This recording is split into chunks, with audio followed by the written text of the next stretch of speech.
Batid naman nating lahat na kapag kalusugan ang pinag-uusapan, ang bawat segundo ay mahalaga. Kaya ang tunay na hamon dito ay kung paano tayo makarating kaagad sa ospital o kang anong health facility. Etong mga PTV na ito ay makakatulong sa ligtas at maayos na pagdadala sa ating mga kababayan na nangangailangan ng medikal na atensyon. Alam po ninyo, sinadya ang disenyo ng mga sasakyang ito upang makarating kahit sa makikitid na daan at malalayong lugar. Kailangan yung tinatawag na appropriate technology. Kailangan tumakbo ito ng taon-taon. Kaya kailangan madaling ayusin ito kahit sa ang mekaniko, sa kasa man o hindi, at madaling makakuha ng pyesa. Ang programa na ito ay sagot sa pangangailangan ng ating komunidad. Katuparan ng ating pangako na makapag-abot ng maagap at abot-kayang serbisyong pangkalusugan sa bawat Pilipino, nasan man sila. Ito po ay tugon ng pamahalaang handa, mabilis at inyong maaasahan. Bilang patunay sa pagtutupad ng pangakong ito, ngayong araw ay magkakaloob naman tayo ng 71 PTV, 85 para sa Northern Mindanao, 6 naman para sa BARM. Sa 91 na ito, ay 68 na beneficiary ay first-timer. Ngayong taong na ito, inaasahan namin, at ako'y nakakasiguro, na makakakumpleto na tayo. Lahat ng ating munisipyo, ng ating kabuuang bansa ay mabibigyan na tatapusin natin by the year 2025 ay 985 na dagdag. Lahat-lahat 1,552 ang ipapamigay natin. Ang LGU natin 1,492. Kaya't meron na ang mga LGU na pangalawa na ang tatanggapin nila itong taon na ito. Kapag nangyari ito, sa kaunang pagkakataon, masasabi natin 100% coverage na lahat ng munisipalidad sa loob lamang ng 3 taon.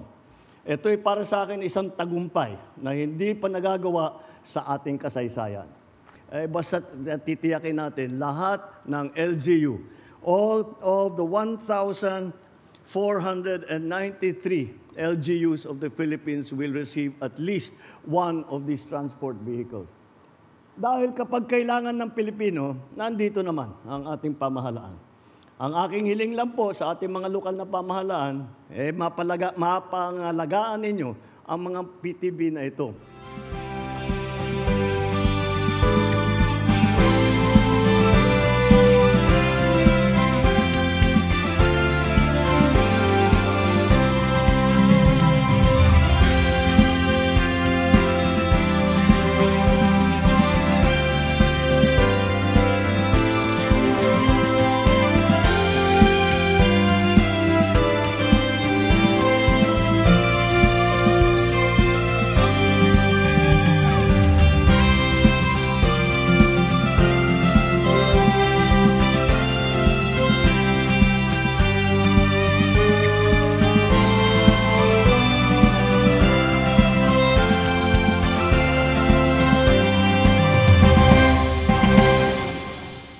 Mahalaga po ito sapagkat ito po ang biggest tranche, pinakamalaking pagbaba ng ambulansya para sa ating mga mamayan. Ito ang ating mga ambulansya or PTVs are equipped with the basic life-saving and life support systems. No?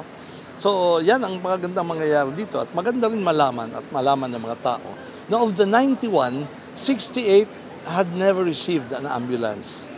No? So this is patunay ito ng pagmamalasakit ng pamahalang Marcos na maramdaman ng tao ang presensya ng gobyerno. Nandito tayo, pumupunta sa tao, hindi nyo na kailangan pumunta sa pamahalan. Ang pamahalan po ang pupunta sa inyo. Mahalaga ang buhay ng tao. Bawat buhay ay mahalaga. Yan po ang pinaninindigan natin. At sa taong po ito, sisiguruduhin po ng PCSO na ang lahat po ng munisipyo sa buong Pilipinas ay makakatanggap ng tagi-isang ambulansya. regardless of your political affiliation, your political orientation, hindi po natin titignan yan. Lahat po tayo Pilipino. Lahat tayo nangangailangan ng serbisyo. At yan po ang ating gagawin ngayong araw na ito. At importante na malaman ng mga tao na andito tayo, na handa tayong tumulong. Malaking tulong yan sa mga mamamayan natin. I have 14 municipalities and 3 cities who are recipient of this patient transport vehicle. Actually, hindi lang sa healthcare ito because this can also be used as a rescue vehicle in times of emergency, kung sa mga calamity, ganon. So, with the kind of vehicle that is being distributed now, considering na sa sinabi ni Chairman, ni Presidente, at talagang pinag-aralan, it is only his administration who is able to have this kind of program because healthcare is one of his priorities. And being also a former governor, nakita niya talaga kung ano yung need ng mga kababayan natin. We are overwhelmed with happiness. No? Sa Tagalog pa, nag-uumapaw sa galak ang aming munisipyo. Very timely, no? Because our municipality has an LGU run community hospital which has been in existence for more than 30 years already.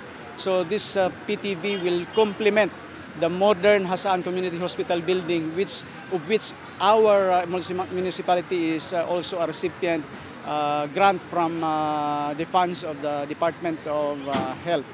So malaking bagay ito. No? At the same time, when I say it's a big help to us, ang advantage ng itong bagong PTV na ito, unlike other ambulance units that were granted to us in the previous years, ito ay alam na natin yung without mentioning the brand, no? In terms of durability, time tested na ito, di ba? At yung sinasabi nga ni Presidente, kahit sa kasa o sa labas ng kasa, kung mayroon mang problema na kailangan ng mga minor or major repairs, ang mga spare parts are readily available. So very convenient to us. Hasaan, again, in behalf of my town, is very grateful, no, and thankful to the President and the PCSO